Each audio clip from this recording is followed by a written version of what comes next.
உன் வீட்ல இருந்து திருடி எடுத்து வந்து கொடுத்தேன். கடையில இருந்து வாங்கிட்டு வந்து கொடுத்துருக்கு 200 ரூபாய் இந்த தக்காளி விலை. ஒன்னே மாதிரியும் உன் ஆத்தல மாதிரியும் 5 ரூபாய்க்கு வாழைப்பழத்தை வாங்கி பேக் பண்ணி வைக்கலனா, அதுவும் அழி போன பழத்தை வச்சுட்டு திங்கெல்லாம் எனக்கே தந்துருங்கன்னு சொல்லி எழுதி வச்சிருக்கிய. இதுல ரொம்ப காமன் சென்ஸ் இருக்கோ? சென்ஸ் பிச்சு விடுவேன் பிச்சு. வாழைப்பழம் அது திங்கிறதுக்காக வாங்கி வச்சோம். தக்காளி என்ன திங்கவா செய்வாவே? பின்ன தூரையா போடுவாவே. தக்காளி 100 ரூபாய்க்கு விற்கும் போதே உங்க அம்மா கயிறு கட்டி தான் தக்காளி குழம்புல இறக்கிட்டு இருந்தா.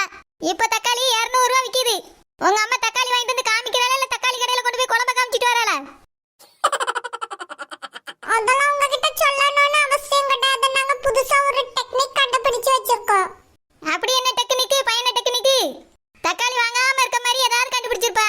நீல இங்க இருக்க வேண்டியவல்ல. ஓனர் ஏதோ ஒன்னு கண்டுபிடிச்சு புதுசு புதுசா குழம்பு வச்சு அப்படியே விடுங்க ஓனர். ஒன்னு இந்த குடுமிக்காரிக்கு வக்காலத்து வாங்கிட்டு வாங்க. குடுமி, உங்க ஆத்தா எப்படி குழம்பு வைக்க டெக்னாலஜில? அதுவா தக்காளி சேர்க்காமல் 7 நாளைக்கு குழம்பு வைப்பது எப்படின்னு நாங்க புதுசா கண்டுபிடிச்சு வச்சிருக்கோம். ஓ, அதே மாதிரி தக்காளி பழம் தேவைப்பட்டுச்சுன்னா நாங்க செல்போன்ல தக்காளி போட்டோ எடுத்து வச்சிருக்கோம். அந்த குழம்பு சட்டி பக்கத்துல வச்சுட்டு குழம்பு ஊத்தி ஊத்தி சாப்பிட்டுக்கிடுவோம். எப்பப்பப்பப்பப்ப நீல இந்த உலகத்துல வாழ வேண்டியவளே இல்ல. நீயும் ஆத்தாலும் நாசால சைடிஸா வாழ வேண்டியவிய. ஓனர் சைடிஸா? ஆமா, புதுசு புதுசா கண்டுபிடிக்கல. ஆக்டாஞ்சலி வல்ல சைடிஸா வேண்டியவ. குடுமி சைடிஸ் எப்படி இருக்கும்? ஒரு வார்த்தை கூட ஒழுங்கா தெரிஞ்சு பேச தெரியல. நீங்களா பெரிய ஓனர் அபியல் பெரிய இபியல் மாதிரி பேசிட்டு இருப்பீங்க.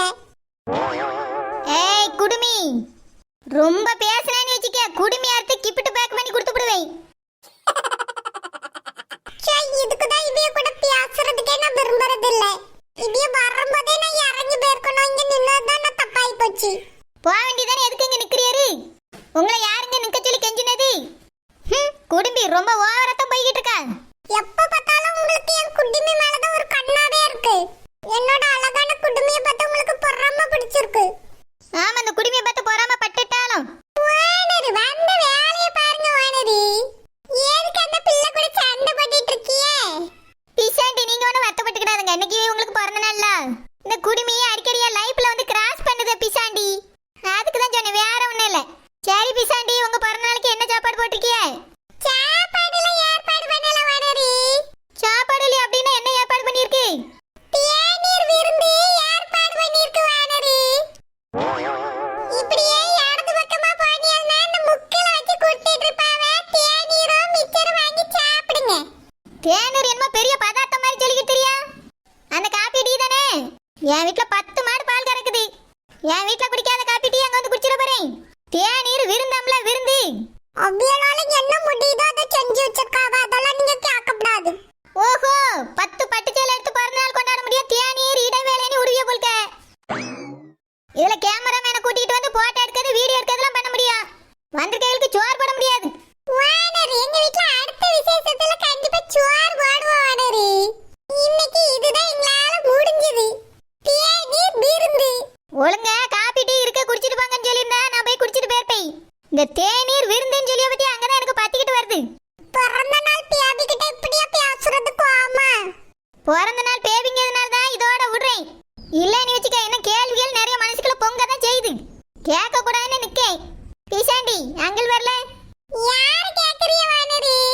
அங்கிள்ல தெரியாத ஏதோ டெண்டிங்ல இருக்கேன் வெண்டிங்ல இருக்கேன்னு சொல்லுவீங்களே, உங்க ஹஸ்பண்ட் தான் கேட்க பிசாண்டி. அவியெல்லாம் வந்துகிட்டே இருக்கா வானரி. இப்ப வந்துருவாங்க. வந்த உடனே நான் கேக் வெட்டணும்ங்கற முடிவுல இருக்கேன். அப்படியே வழக்கம் போல போய் ஏமாத்துற மாதிரி ஏமாத்திராங்க பிசாண்டி. இன்னைக்காவது அங்கல பாத்துறலாம்னு நினைப்புல தான் வந்திருக்கேன். வேற எங்க வீட்டுக்கு தான் வாராம்ல வானரி. அப்ப பார்க்க வேண்டியதானே? வார வாரம் வராருன்னு நீங்க தான் சொல்லிட்டு இருக்கீங்க, நான் பார்க்கலையே. இன்னைக்காவது எங்க கண்ணுல காமிங்க பிசாண்டி. ஓனர் நீங்க மீன்காரக்க புருஷனை பார்த்தது இல்லையா? இல்ல, நீ பாத்திருக்கியோ? இல்ல ஓனர். அப்புறம் என்ன கேள்வி? பையன கேள்வி வாய் மூடிட்டு நில்லு. என்னமோ தெரிஞ்ச மாதிரியே கேள்வி கேட்க வேண்டியது. ஏய், உனக்கு என்ன? நான் என் வாயை திறந்து ஒரு வார்த்தை கூட பேசவே இல்ல. என்னை பார்த்தாலே உங்களுக்கு வம்பளுக்கணும் போல தெரியுமா? வம்பளுக்கல ஒரு கம்பளுக்கல நான் பாட்டு எடுக்க போற பிசாண்டி கூட சேர்ந்து உன் குடுமி மறைச்சிரும். தூர போய் நில்லு. நான் இந்த பக்கம் தானே நிக்கிறேன், நீங்க அந்த பக்கம் தானே நிக்கறிய. உங்களை எப்படி குடுமி மறைக்கும்?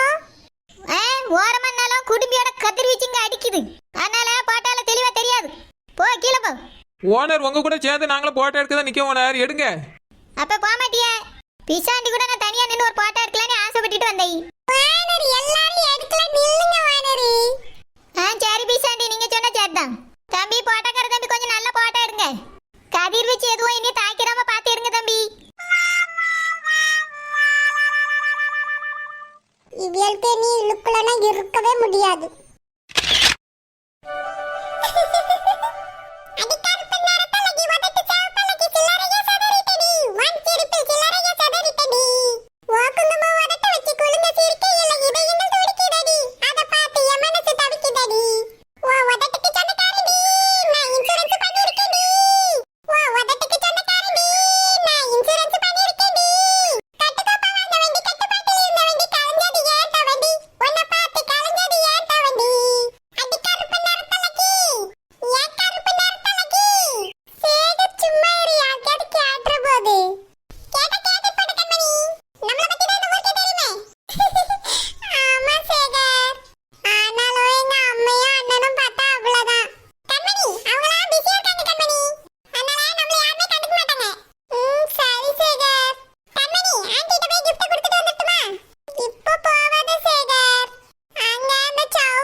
மீன்காரக்கா, நீங்களும் உங்க வீட்டுக்காரரும் தோல்ல கை போட்டு செல்ஃபி எடுத்து ஸ்டேட்டஸ்ல போடுங்கக்கா, அப்பதான் எல்லாரும் பாப்பாவ.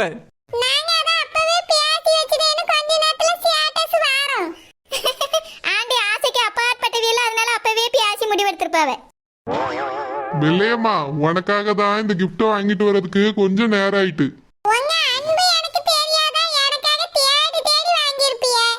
ஆமா வெள்ளையம்மா, இனிய பிறந்த நாள் வாழ்த்துக்கள். பிசாண்டிக்கு பேர் வெள்ளையம்மாவா? நல்லா இருக்கு, பேர் பார்த்தா சூப்பரா இருக்கு. இன்னைக்கு தான் ஆண்டி பேர் வெள்ளையம்மாங்கதே நானே தெரிஞ்சிட்டேன். அடுத்து என்னென்னலாம் நடக்குன்னு பாப்போம். அத்தை கேக் கட் பண்ணுங்க அத்தை. சரிம்மா மருமகளே. அதுக்கு முன்னாடி என் பிறந்த நாளுக்கு வந்து